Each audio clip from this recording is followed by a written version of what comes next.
Welcome back, guys. In this video, I'm going to be discussing the top 4 viable builds for defeating Moonlord. I know at least a lot of people have a lot of trouble defeating the Moonlord, and so today I'm going to be going over 4 player builds I've come up with, one for each class in Terraria, that you can use to defeat the Moonlord. And bear in mind that with each of these, victory is never guaranteed against the Moonlord, especially if you have pre-Moonlord stuff. He's just a really hard to beat boss. So I'm probably going to make a video coming up here about how to defeat the Moonlord, because I do have some tips to share.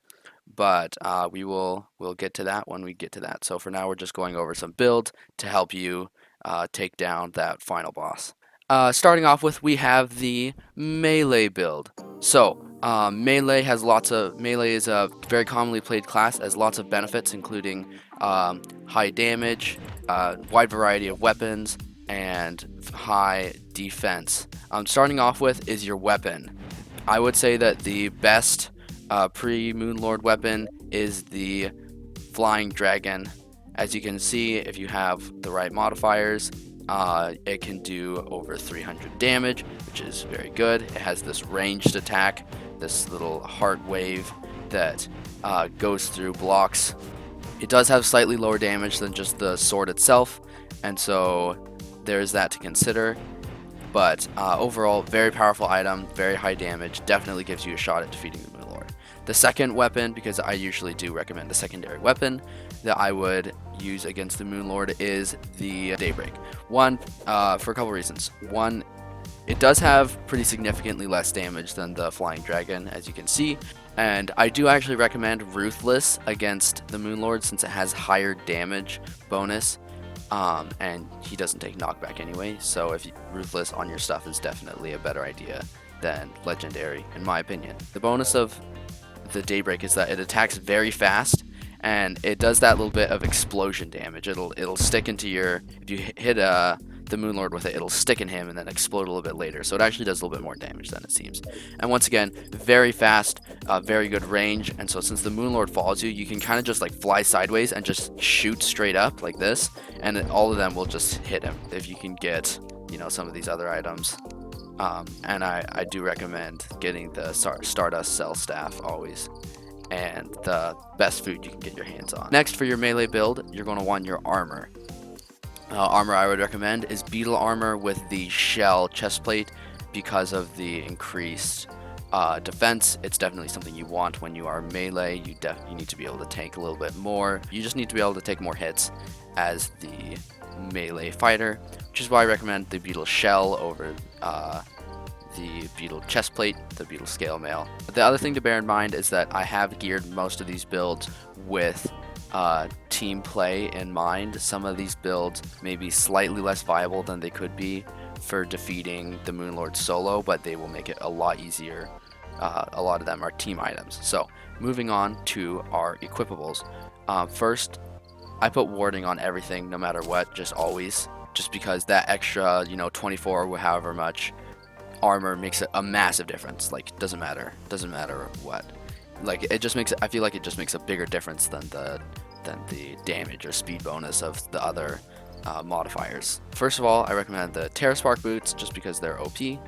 However, you can always, if you feel like there's another item that will lend more to your victory than the Terraspark boots, you don't necessarily need these, because all they do is increase your speed. So they're not actually an essential fighting the Moonlord. Very good thing to have in general, like for gameplay. Absolutely recommend the Terraspark boots, but for fighting the Moonlord, you're probably going to want to use a lot of items you wouldn't normally use, and that could actually include the Terraspark boots. I still put them on here just for melee because of the added speed bonus, which is kind of something you need as melee, since you don't get a lot of speed bonuses as melee. You're pretty slow. Next is the Hero Shield. I recommend this for the extra 10 defense, the immunity to knockback, obviously, and its absorption abilities. Once again, this is a team play item.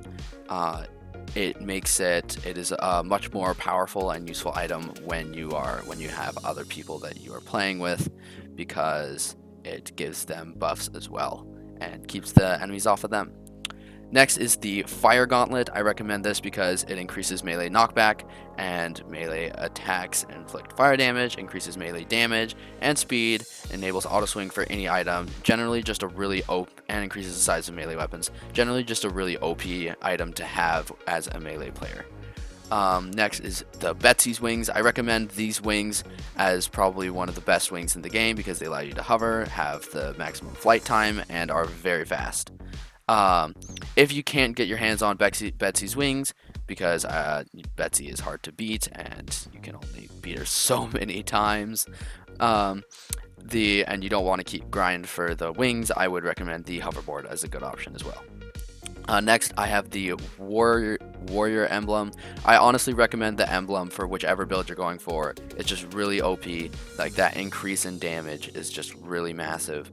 Absolutely recommend it. As you can see, with all of these items, end up boosting these from their base damage to 300. It just makes a massive difference, especially the higher the damage the weapon has, the more percentage is. Next is the Celestial Shell. It gives you just a lot of really good little buffs to help you out as the melee player. And if you fight the Moonlord at night, you get the a few added benefits like shield and the increased damage of being a werewolf. Then you see I turn into a werewolf, my shield goes up, and my damage goes up. So definitely might even recommend fighting the Moonlord at night and using this item just because it could give you that extra edge. So yeah, that is the Moonlord melee build. Next up, we have the mage build. Now this build that I have for the mage is very niche, and oh, that's funny, I have a bunch of effects. Starting off with the weapons, of course, I recommend the Nebula Blaze, just because it is one of the most powerful magic items in the game. It's probably the most powerful pre-Moonlord item in the game, and I recommend Mystic on it since it gives you that plus 10 damage and minus 17% mana cost, both of which make a massive difference, and you can't get Mythical on it. The real secondary item I would recommend for your mage build is the Betsy's Wrath. It doesn't do nearly as much damage as some of these other items, but it lowers the defense of whoever it hits, and that can be very critical when fighting the Moonlord. So you splash in with this a few times, and your Nebula Blaze is going to make a significantly bigger difference. Armor-wise, I recommend the Spectre armor. So, and I do recommend the mask over the hood, since the hood is it gives you that sort of healer thing. Much more of I'm not going for totally team build here. You definitely want to be able to hold your own, which is why I vastly recommend the mask over the hood. That Spectre armor, just the most powerful magic boosting armor pre-Moonlord.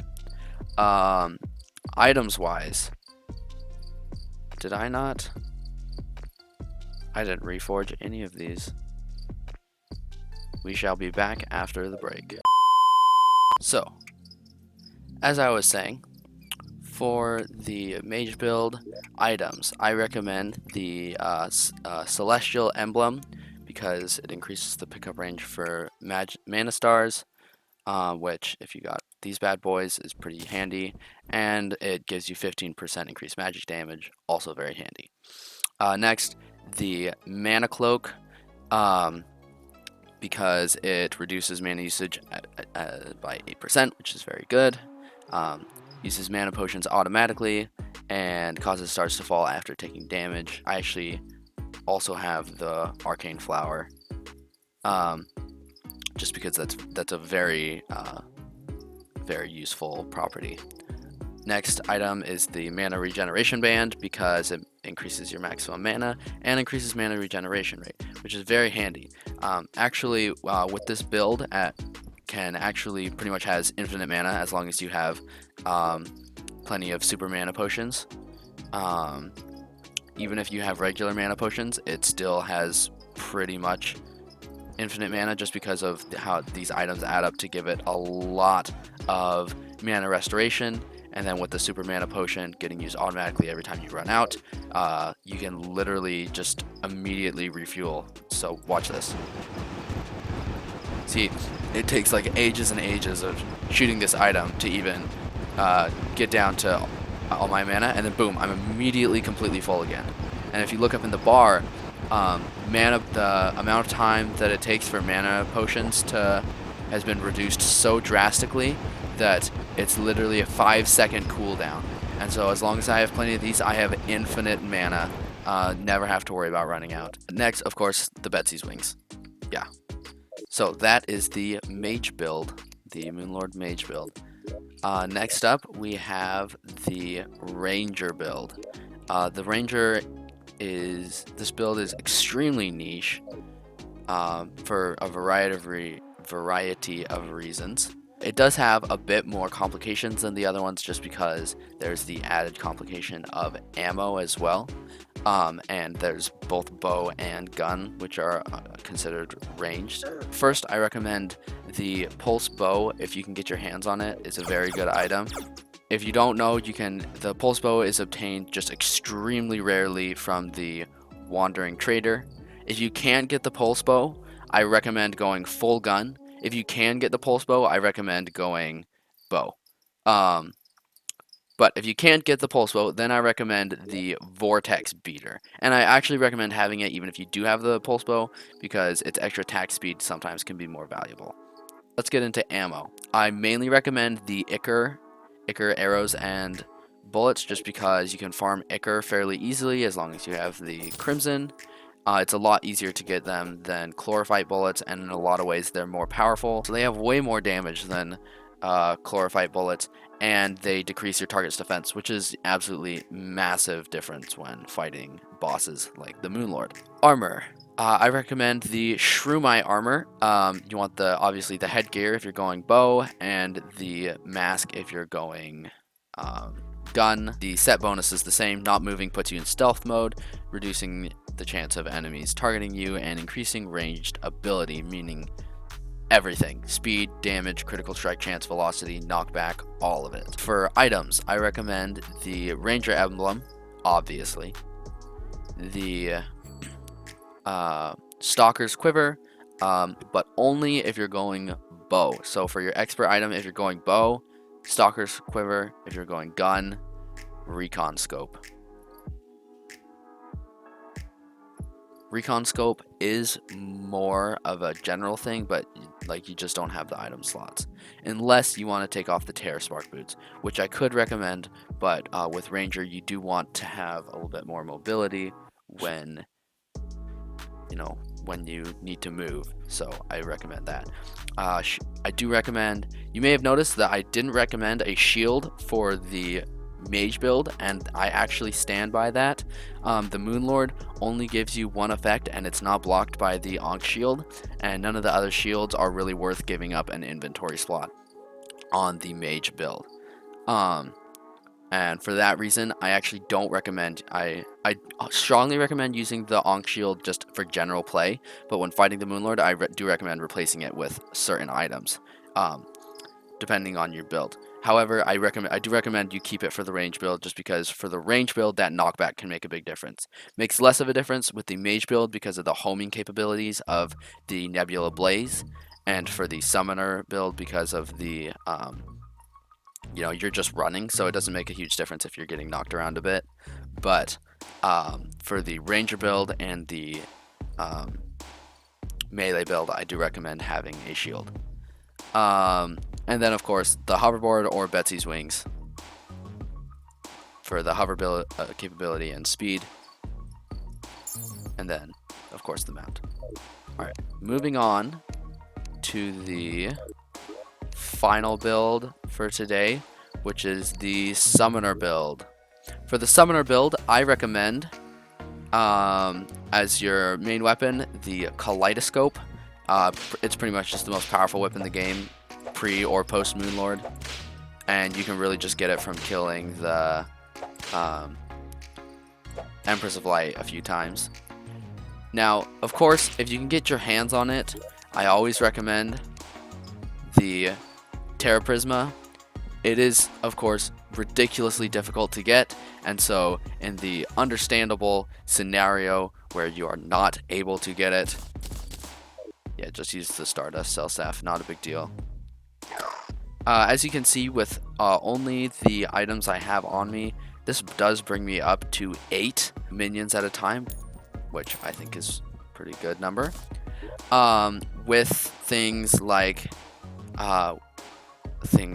the that and summoning potion, you can get up to 10 or 12, which is, you know, awesome.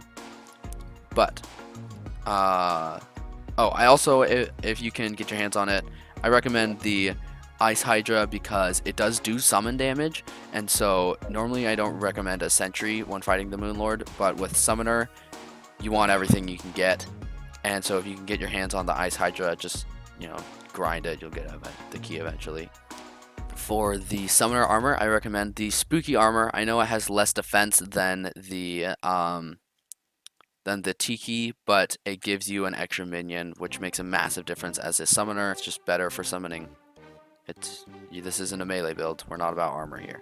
For the items, I of course recommend the Summoner Emblem. Wow. Yeah. Then the Pygmy Necklace increases your max number of minions. Boom. The Hercules Beetle increases damage of your minions, just like the Summoner Emblem, but it also increases knockback of your minions, which I guess doesn't make a big difference, but the damage is nice. It's like having two emblems. As you can see, it does boost the damage pretty significantly. That's a 30% increase to damage, so definitely recommend it. Next is the Papyrus Scarab, which I know it's just a mix of the Necromantic Skull and the Hercules Beetle, but you want all of these effects, and so just equip all three. Like, it actually seems like a bit of a hack to me. It's like, you can't equip the same item twice, but you can equip several items that do the exact same thing. Good enough for me. Then, of course, Betsy's Wings or Hoverboard. Betsy's Wings if you can get your hands on it. And the Necromantic Skull. So yeah, that is the Summoner build. And just, I do want to say that I did test all of these. I did beat the Moonlord with every single one of these builds. I'm not going to put the footage in here, so you can choose to disbelieve me or believe me however you want. I really don't care. But I do hope that you're able to utilize what I showed today to beat the Moonlord, because I know a lot of people have a hard time with it, and I know I had a really hard time with it, and I would like to have something like this to help me with it. So I hope you enjoyed today's video, and good luck with that whole Moonlord thing. Thanks for watching.